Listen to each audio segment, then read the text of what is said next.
an absolutely masterly discussion of Russian tactics from a former NATO intelligence officer, somebody who served in various armies. I'm not going to give away anything further about the identity of this person, but he's pointed out to me that during the Cold War, Soviet strategy was for a very rapid offensive indeed, covering 30 kilometers a day with huge armored forces on NATO's central front, aiming for presumably the British Channel, the Channel. And today, the Russians are conducting operations in a different way to that. They're instead conducting an artillery war, an attrition war, and that is what explains also their buildup of reserves. And this enormous buildup of reserves enables the Russians to counter whatever steps the other side is making, as well as to develop the plans to develop their own plans. And this former NATO intelligence officer is also somewhat skeptical, perhaps he would put it stronger than that, about all the talk about the Ukrainians converting to some kind of flexible defense or operation strategy using fewer guns, less artillery, emphasizing instead mobile war. And as I take him to say, and this is only on a very cursory reading of his email, in reality, very few NATO armies actually train that way. Well, I think before I discuss this further, I'd like to read this email more properly, and I might have some more questions to ask of this person. But anyway, I may very well come back to that in my next program. So that's where we are on the battlefront. Still Russians grinding down in Bakhmut, and we see from the Russian Defense Ministry's statement in response to Prigozhin, the scale of the forces that have been deployed there, continuing to grind down Ukrainian defenses in Bakhmut. Apparently, according to the Ukrainians themselves, pushing forward in Crimea and taking a hardened look at Vuhledar and apparently reinforcing there. And by the way, even as I'm making this video, there's also some reports coming through of a further Russian missile strike across Ukraine, which I'll have to assess in my next program. Let's turn instead now to the battle of the speeches. Now, yesterday I did give a summary account of President Putin's speech to the Federal Assembly, what you might call a State of the Nation address. But of course, yesterday also saw a speech by President Biden at the castle in Warsaw. Now, I have read the speech and I listened to it, but I've read the speech, the transcript of the speech provided by the White House website. By the way, as it regularly does, the White House website leaves in President Biden's verbal fluffs, his inability, for example, to pronounce correctly the word Finlandization, and other sort of fluffs like that. I don't know why that's done, by the way, because it does create a rather odd impression when reading the transcript. But anyway, put all that aside. Anyway, I've read it and I've listened to this speech, and two things stand out to me. Firstly, the extraordinarily vituperative comments made in this speech, insulting comments made about Putin, about Russia's leader. And the speech is full of them. I'm not going to go through the speech, and I'll say why in a moment. But President Biden makes lots of claims about Putin. He calls him the dictator. He calls him a dictator. He talks about this being part of, some conflict between autocracies. He talks about Ukraine fighting for freedom and all of those sort of things. But extraordinary, insulting language about Putin, whose mind, by the way, he pretends to read. He tells us what President Putin's strategies and tactics were at the start of the conflict, about what it was that President Putin supposedly intended to do in and around Kiev. I'm not going to get into all of that. But anyway, these immensely vituperative words are in stark contrast to Putin's approach in his speech to the Federal Assembly. In that speech, President Putin didn't mention by name a single Western leader. He didn't mention Biden, he didn't mention Obama, he didn't mention Trump, he didn't mention George W. Bush, he didn't talk about Boris Johnson or Olaf Scholz or Emmanuel Macron or Giorgia Meloni or Ursula von der Leyen or Habeck and Baerbock or any of these people. He talks about the West. He talks about the policies that the West follows. He can be extremely critical of those things. He endeavors, however, to be analytical rather than abusive. And as I said, he is not personally insulting. It's a very strange contrast. And I have to admit, here, unequivocally, I prefer Putin's approach. It seems to me that if one day you're going to have to sit down and talk to people, which is possible, then it doesn't make much sense to insult them. And I'm going to say something else. I think around the world, this contrast will be noticed and people will feel that Putin gave overall a dignified and measured speech, which did not sink to the level of abuse and vituperation that one got from President Biden.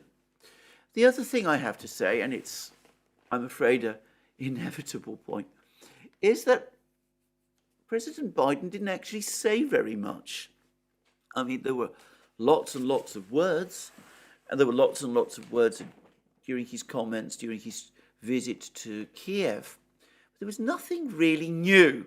In fact, there wasn't anything. I mean, it seemed at times, at least to me, others are free to disagree with me, but it seemed to me, as always with President Biden, as always with far too many American leaders nowadays, simply a recitation of cliches and tropes. Ukraine is valiant, it's defending itself, it's free. Putin is, pursuing some dark strategy of aggression. This is his war. He's fighting against democracy. Ukraine is a democracy. It's very much like this. But it didn't actually contain any announcements. It didn't give any explanation of what the strategy or what the planning is. President Biden did say that Ukraine would win, but he didn't really say how it would win.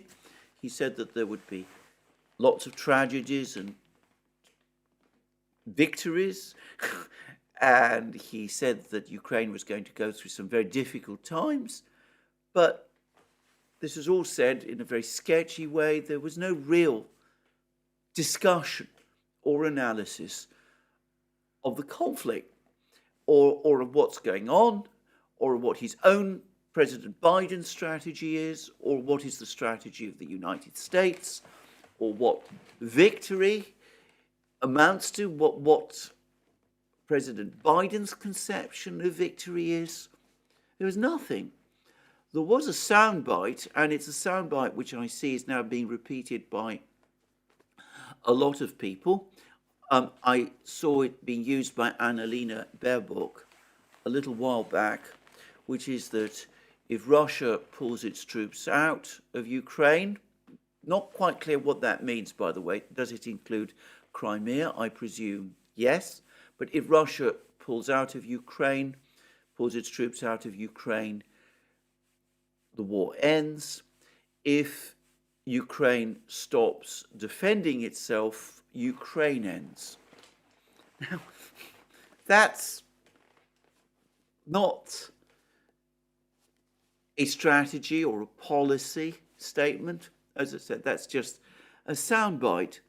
And for the record, I think it's completely wrong. I think that if the Russians pulled all their troops out of Ukraine, if they pulled out of Crimea as well, it would not be the end of the conflict. It would just mark another stage in the conflict with the Ukrainians marching in, occupying all of these areas, probably against the resistance of the local people, many of the local people. There would be a huge exodus of people. There would be, in other words, another wave of suffering on top of all the suffering that we've seen up to now. But perhaps it's the second sentence, the second part of this soundbite, that is the most problematic. If Ukraine stops defending itself, then Ukraine ends. Now, the first thing to say about that is that that looks like a formula for perpetual war. It's not suggesting some kind of proposal. It doesn't tell us how Ukraine can find some way of ending this war short of a total unachievable victory. But let's put that aside, because I actually think that the whole idea is wrong. We've had successive peace plans. We had the Minsk agreement. We had the draft agreement that was almost agreed in Istanbul last year. All of these agreements would have enabled Ukraine to survive.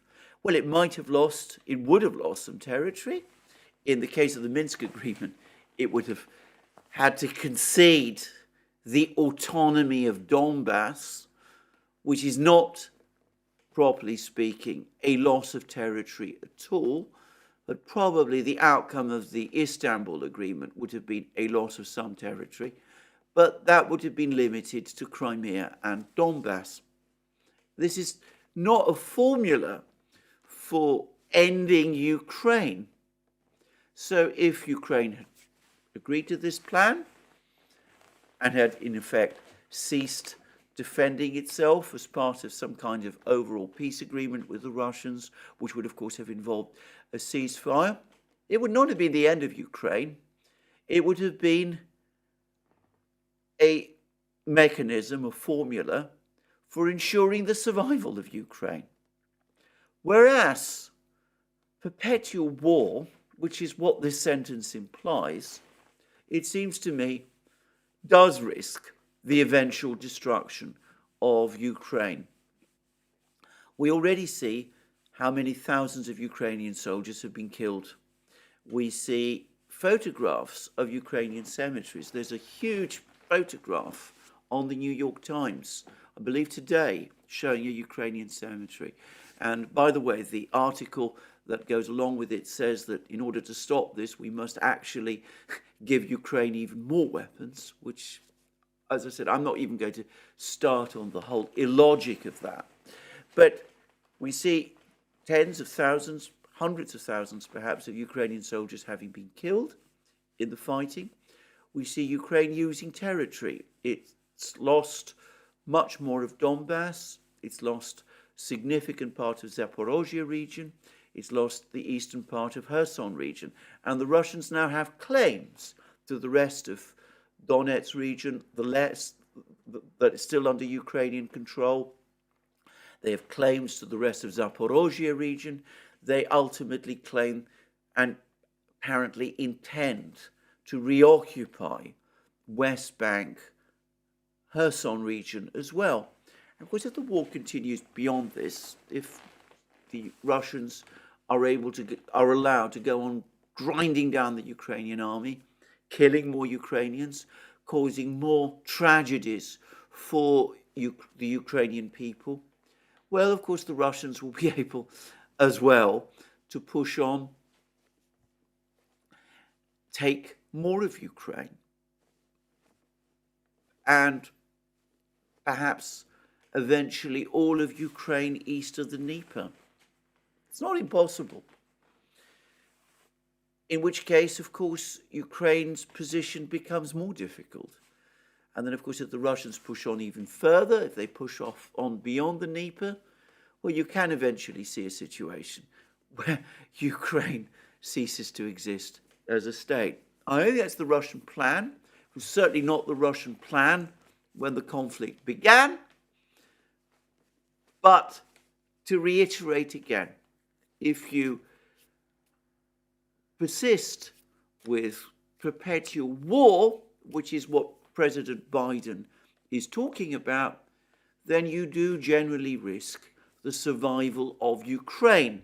A surely better way forward is for the United States instead to press for some kind of diplomatic settlement, which would mean that Ukraine would survive even if it would have to give up some of its territory, some of its post-1991 territory. Well, there we go.